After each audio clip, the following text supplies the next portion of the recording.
Hey everybody, Steve McQueen here. This is a review for your test for Chapter 1 in Statistics. So this board problem says in standard deviation of a set of numbers is 0, if a standard deviation of a set of numbers is 0, you can conclude that, let's see, A says there is no relationship between the observations. No, it's not that one. The average is 0, maybe. That all observations are the same. That's the one right there. If they're all the same, you guys, then what the mean is, you guys, the mean is going to be the same if they're all the same. And so when you do each number minus the mean squared, you get the same. It's like 5 minus 5 squared. Well, that's 0. 5 minus 5 again squared is 0. 5 minus 5. And when you add them all up, you get 0 over however many numbers. So it's choice C, you guys. Okay, because we've always done S for standard deviation. Here, this symbol, this is the Greek letter symbol for sigma, and they use that a lot now too. So start getting used to that. This book goes back and forth with different symbols. So S is the same as this sigma symbol right here. And this is variance right here. Okay, remember standard deviation squared is variance. It can only be 0 if all the values in the set are equal to 0.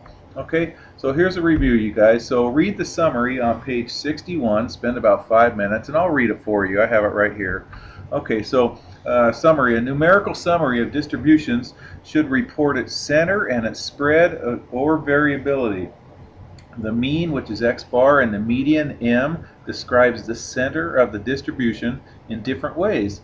The mean is the arithmetic average of the observations, and the median is the midpoint of its values. When you use the median to indicate the center of distribution, describe its spread by giving the quartiles. The first quartile has 1/4 of the observations below it.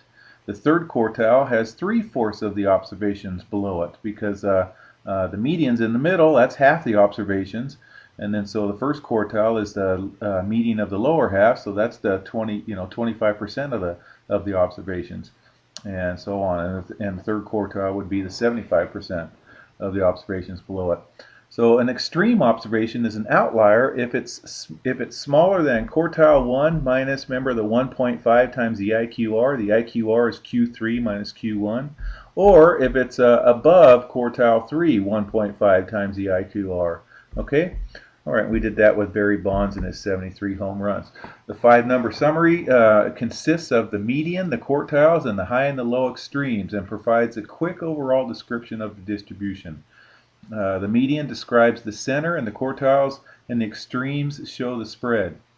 Box plots based on the 5-number summary are useful for comparing 2 or more distributions. The box spans the quartiles and shows the spread of the central half of the distribution. The median is marked with box plots. Lines extend from the box to the smallest and to the largest observations that are not outliers. Outliers are plotted as isolated points. The variance, which is S squared or sigma squared, that other symbol, and especially its square root, the standard deviation, are common measures of spread about the mean as center.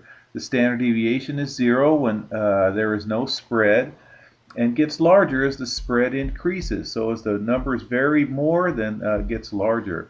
Okay, the mean and standard deviation are strongly influenced by outliers and skewness in the distribution. They are a good description for symmetrical distributions and are most useful for normal distributions, which will be introduced in the next chapter. Okay, the median and quartiles are not affected by outliers, and the 2 quartiles and the 2 extremes describe the 2 sides of the distribution separately. So the 5-number summary is the preferred numerical summary for skewed distributions. Okay? All right, so when you add a constant A to all the values in the set of data, the mean, the median, is increased by A. Now, the measure and spread do not change when you add by A. When you multiply all the values in the set of data by a constant B, everything gets multiplied by the constant B. These linear transformations are quite useful for changing units of measurements. Back-to-back stem plots and side-by-side box plots are used for comparing quantitative distributions. Alright, so here's an example of a back-to-back stem plot and the number of cesarean sections performed by male versus female doctors. And this example is from page 1.1, I'm sorry, example 1.17. on 57 and 58, pages 57 and 58. Okay, here's all the cesarean sections the males did. Here's all the ones the females did. Okay, so this says right here with the, it looks like absolute values here with these bars with the 2 inside and the 5 on the right means, let's see, that would be this 2, 5. This 2 on the inside and the 5 on the right means 25 females made cesarean sections that year. This with the 5 over here on the right with the bars and the 0 on the left, that represents this one. This is 50 males that made a cesarean section. So this is called a back-to-back stem plot. Okay, all right. So and that's how you'd use that one. Okay, know how to use an ogive and how to create an ogive, which is a relative frequency graph. So here's an example, you guys. Okay, and I'm kind of working backwards. I'm giving you ogive first, and I'll remind you how we created that in just a second. Okay, so here's this ogive curve right here. Clinton was 46. How does he rank with the ages of the other presidents? So go here, here's Clinton, go up to 46 and then go over, and you can see how much percentage he was. So I went up and over. So he's about 10% of all U.S. presidents were his age or younger. Okay, or Clinton was younger than 90% of all presidents. Okay, easy. What age corresponds to the 60th percentile? Okay, here's the 60th percentile, so I'm going to go over here and then go straight down. So let's see what we get when we did that. And I get about 57 is the age. So about 60% of all U.S. presidents were 57 years old or younger when they took office. Okay. All right, and then it says find the center of the distribution. That's the 50th percentile, so that would go down to about 55. So and you get about 55 years old. All right, and then that information came from this table. Remember this right here? Here's all the ages of all the U.S. presidents, all the way up to G.W. Bush, and then what we did is we created a class. We did the class of a span of 5, 5, 5. These are all spans of 5, and we did a frequency, how many fell into each span.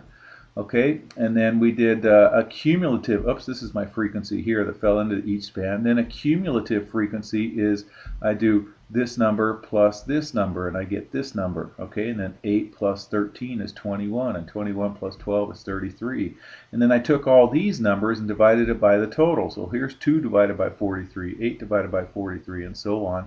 So here's the percentages, and these are on the right side of the next one. So I put 4.7 on the 45 mark, and I put this 18.6 on the 50 mark. Okay, and that gave us this ogive curve back here. All right, so here's the 4.7 on the 45 mark right there. All right, okay, so that's how you create an ogive curve. So know how to locate the mean, the median, and the mode with histograms. Okay, so here's an example right here. Okay, which one's the mean, the median, and the mode? Well, the mode is the one that you see the most, the biggest bar. This one's the mode right here. Okay, that's the mode. Okay, and the mean is always pulled towards the skewness. So one of these guys, this one or this one, has to be the mean, and the other one has to be the median. The median doesn't get pulled like the mean does.